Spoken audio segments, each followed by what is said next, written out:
Hello out there. Hope you're having a great day. Welcome to the YouTube channel with a little bit of an edge.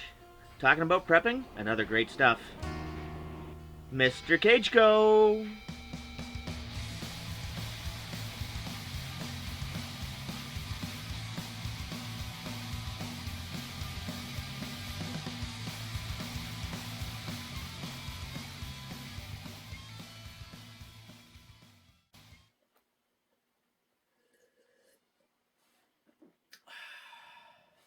Alright, now, here's the thing.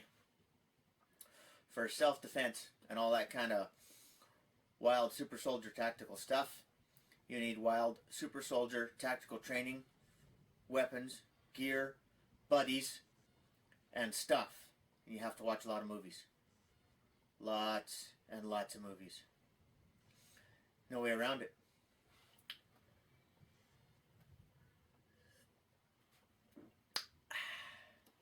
So, alright, now, let's get serious about this.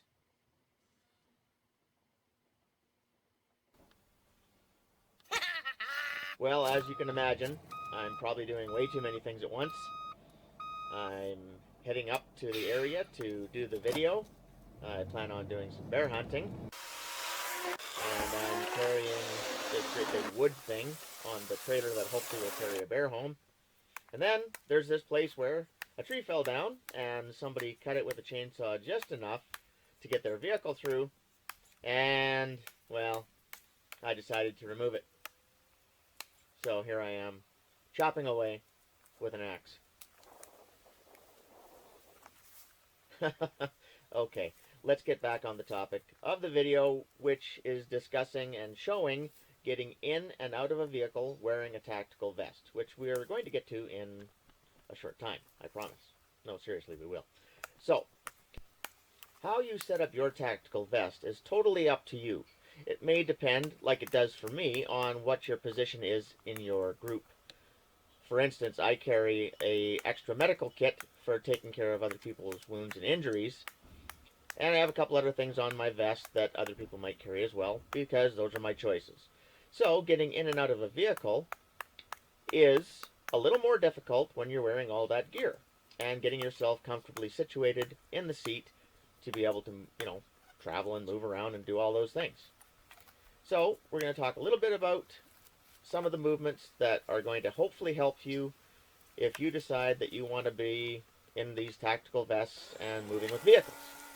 Now, that being said, something I want to stress very strongly is that all of these movements with weapons and vehicles and all of this should only be done and only be attempted if you're trying to get away from trouble. That's the only real reason I see that you need to be learning this kind of stuff. There's other opinions on that, but that's my take. We're going to do a video on vehicle movement, vehicle security, getting in and out of the vehicle in gear. Big old tactical vest. So I'm using the 30-30 with the scope on it. I'm out bear hunting. We're going bear hunting! And also, this is about the same length as an M14 or the M305 Norinco, which is very popular in Canada. It's the same rough length as the C7 rifle was in the military, which had a full-length stock fixed and a 20-inch barrel. It's the same length as a lot of rifles and shotguns and things like that most people would be using. And actually, police officers on a daily basis use bullet-resistant vest and their tactical belt, their weapon, their flashlight, their pepper spray, handcuffs, pistol mags, on and on and on. Go up and ask an officer, how much fun is it getting in and out of the cruisers with all those goodies on? Well, here comes reality. So, I also have my drop bag for my drop mags. This is where the empties go. I empty a mag in there.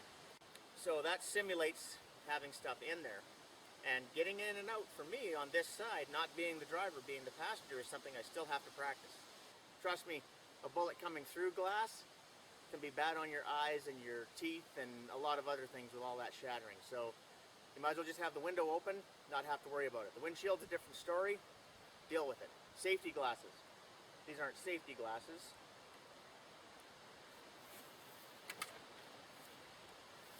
These are. You should have safety glasses on all the time, as much as possible, if you're packing something and intend to use it. There's a lot of reasons why. We'll get into that later. So, we're covering. The driver always gets in first. The driver always gets in first. You're covering where the dangers may be from.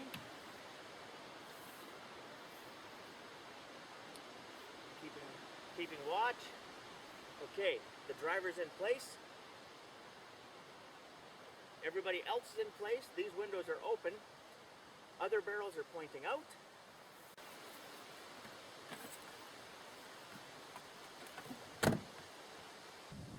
Another thing to take into account is what the vehicle is built like.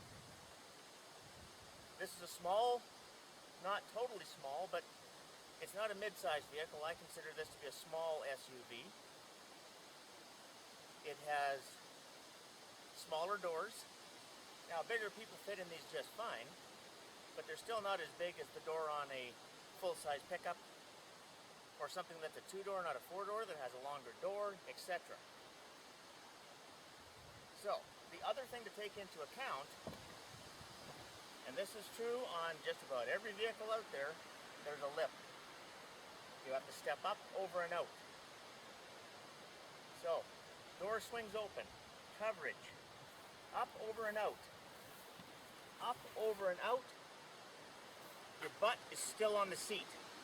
You've slid your feet down, in control, both feet at the same time. You're in control, your weapon's up, your vision's good, your coverage is good, and you take position and move. Now, a lot of times you're coming out far enough away from the vehicle so that you can see everybody and they can see you. You're still close enough to the vehicle that it gives you some coverage from that area. Other people are getting in and out of the vehicle, whatever it may be, whether it's in or out, and there's coverage. They're covering you, you're covering them. Okay, now we're going to talk about shorter weapons. And again, I have chosen this Norinco T97, which uses AR magazines and fires 5.56 NATO or 223. It's non-restricted. The price was okay. I actually got a deal on it. It's easy to take care of, accurate enough, has a lot of advantages being a bullpup, because this has an 18-inch barrel. This has got pretty much full power out of the cartridge, which is great. ARs and other rifles that use the 5.56 cartridge and they have a shorter barrel, you lose velocity, you lose power, you lose fighting power. With this, you get the best of both worlds. Now, the controls on this are not exactly as friendly as what you might be used to on other rifles. In order to get these into Canada, they were forced to remove the standard mag release, which is back here, and put in this little button, which is hard to find and fairly hard to press too. It's got a pretty decent spring on it. Again, I like the LAR magazine. In Canada, these are legal with 10 rounds because they're meant for a pistol, but you can still put them in a rifle, a non-restricted weapon, and have 10 rounds. I like them also too, again, with the bullpup. See? I can manipulate like that. See what I mean? This button, no fun. So, your standard 30-round magazine, pinned to 5 in Canada. Okay. Okay, kind of in the way, really in the way. Now, if this was an AR, let's turn things around a little bit, and your handle would be here, your magazine would be there. So I'm going to play with this right now as if it's a standard carbine. And I'm using this as my handle to simulate the length. So,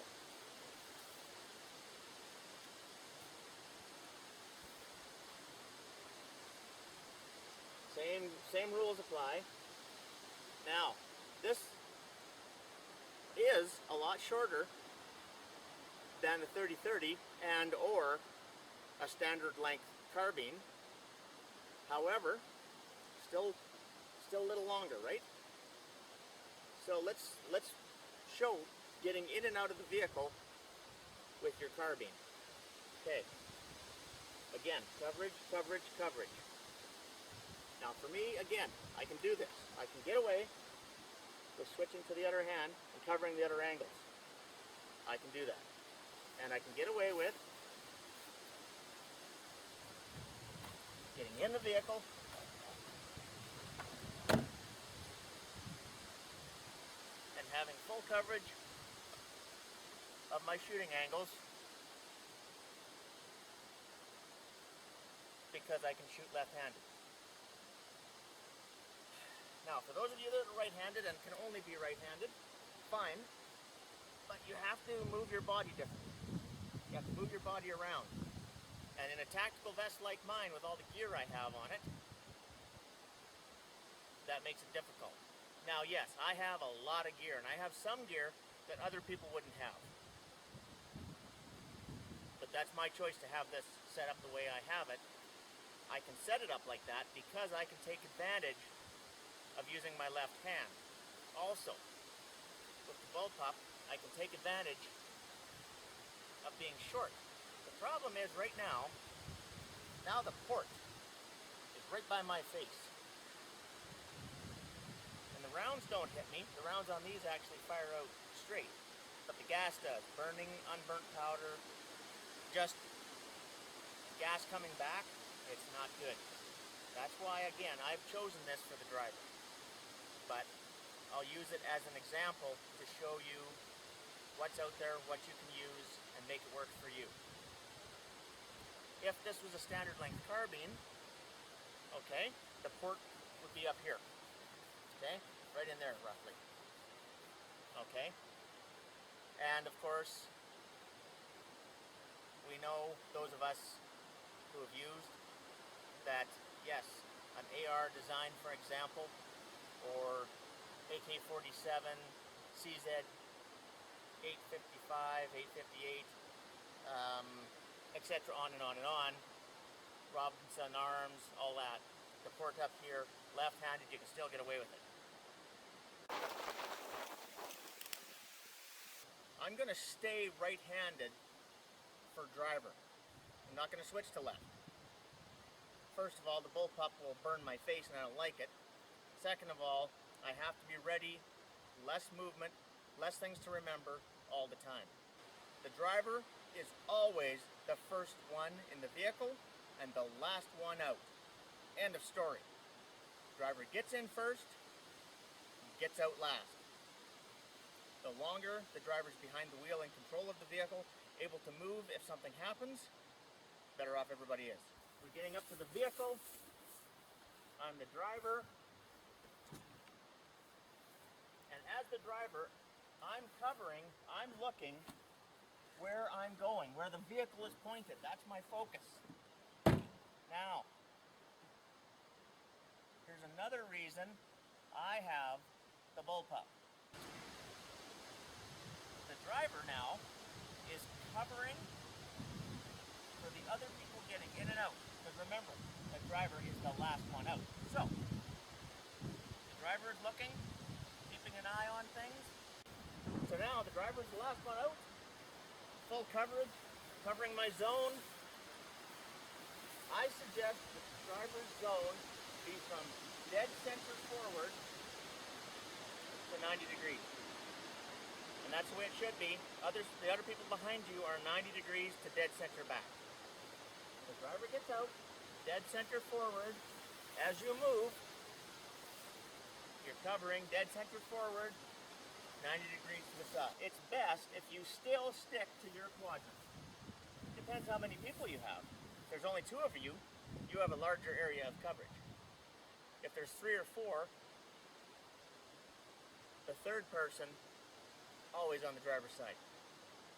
to cover the driver getting in and out. Hopefully that helps.